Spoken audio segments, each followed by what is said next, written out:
language. So we respect him. He is an awardee of the previous awardee, Mr. Som Dikshit Saab, Professor Som Dikshit. We have with us Mr. Deepak Goel and Mr. Asha Goel. They have come from Mathura all the way to join this function.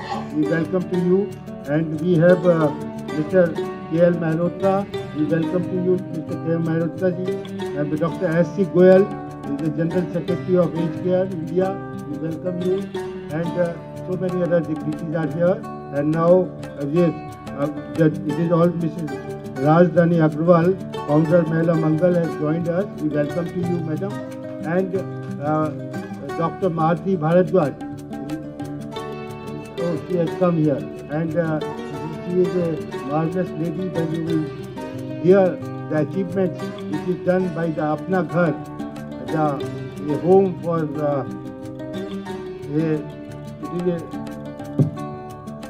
home for helpless.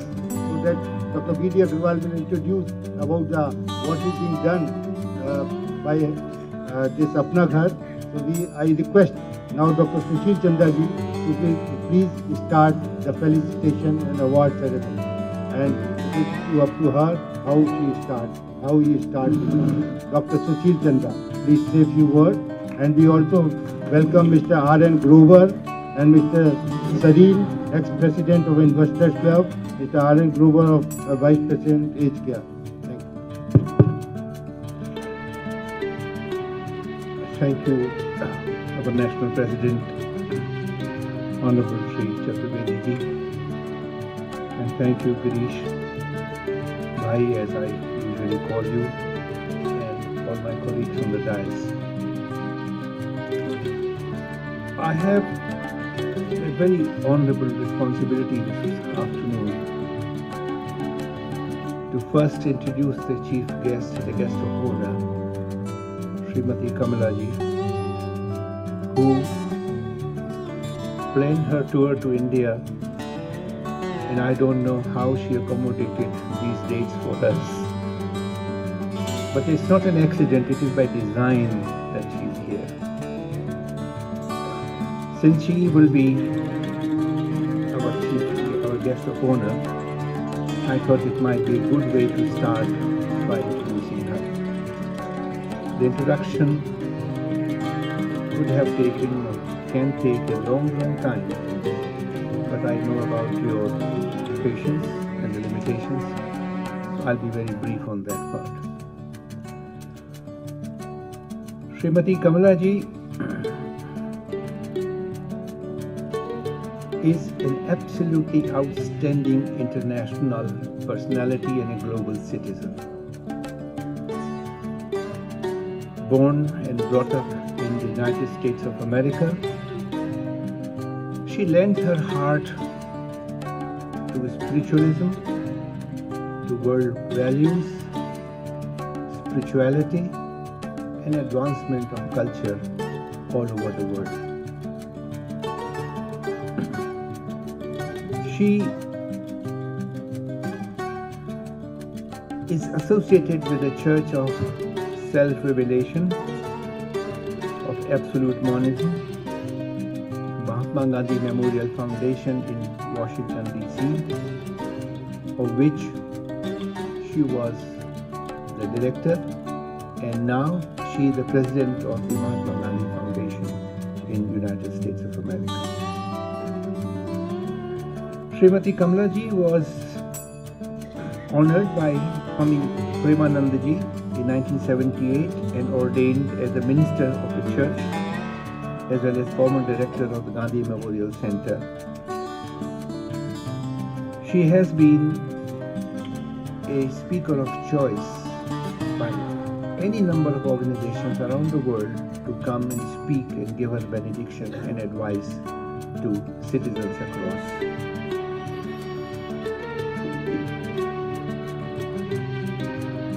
Kamalaji has written so much about spiritual heritage.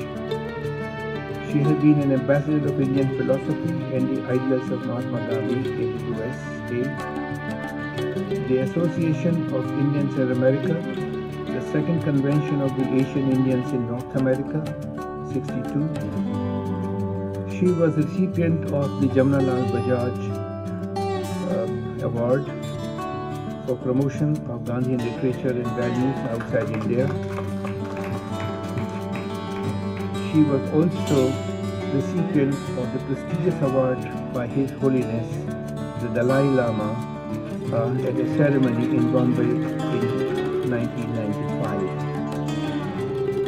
Srimati Kamlaji has authored 6 books on Mahatma Gandhiji, an American Profile, and reflections on still waters, and on mysticism and various other spiritual and value-oriented aspects. Kamlaji has an absolutely diverse personality and interest. I think she has kind of a Midas touch that whatever she touches turns into gold. She now lives in a very sprawling farm and a tree forest in Maryland in US. Keeps on visiting India every now and then, and we are the fortunate ones to be able to say that she is part of our extended family. Kamlaji has received training under Ustad Imran Khan and younger brother of Ustad Vilayat Khan, and she is very good at the sitar, and we are hoping that we'll have the time and opportunity, Kamlaji, to listen to your distinguished devotional music. Kamlaji, we all work now here and after under your guidance for this ceremony.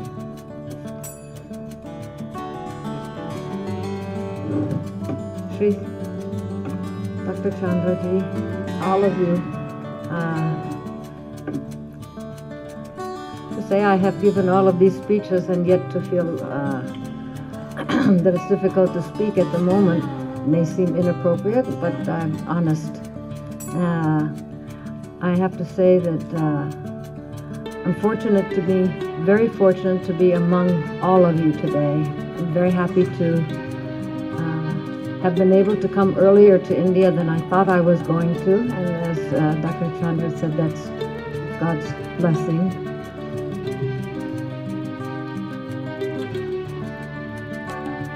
In the first book that I wrote about Mahatma Gandhi, the book called Mahatma Gandhi, An American Profile, I said in the dedication that it was to the eternal kinship of America, the land of my birth and my vocation, and India, the land of my rebirth and my inspiration.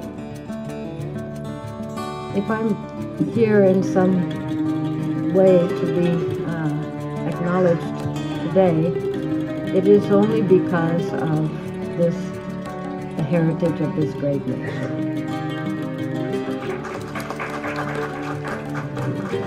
And just a thought or two, because it has been my work for 40 years to make Gandhi's life and its message seem neither foreign nor remote to what our nation, to what America is, but I increasingly see to what all humanity is, and the legacy and the heritage and the future of all humanity.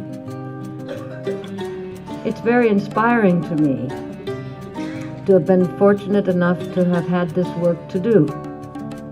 And just one little comment and observation.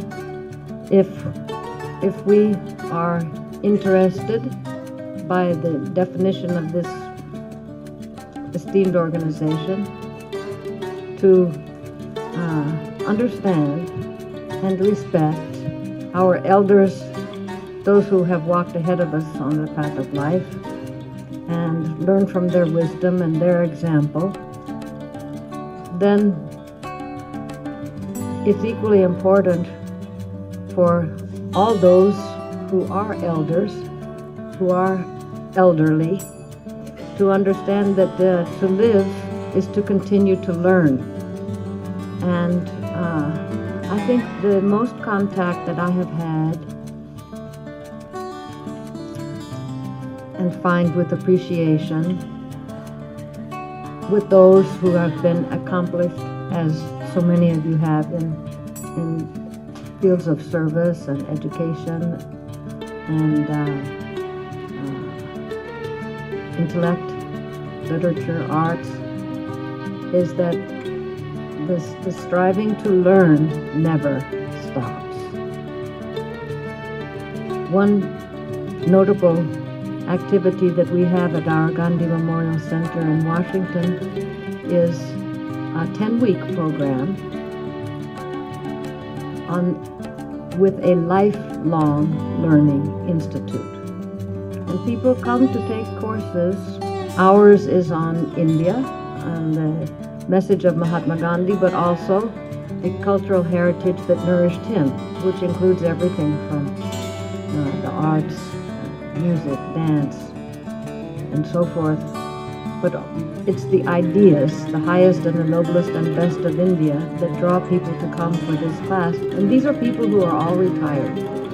Most of them are well-traveled internationally.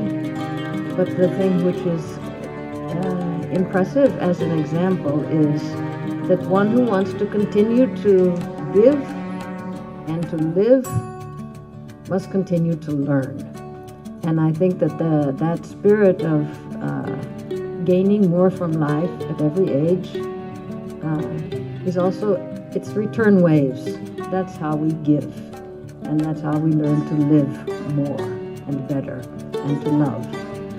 So I don't want to occupy your time with more words than I should give, but I want to offer my extreme thanks for your kindness and your friendship that you have extended to me today, and to say what an honor it is for me always to serve the highest and noblest and best of India, which you all represent in so many ways. Thank you very, very much.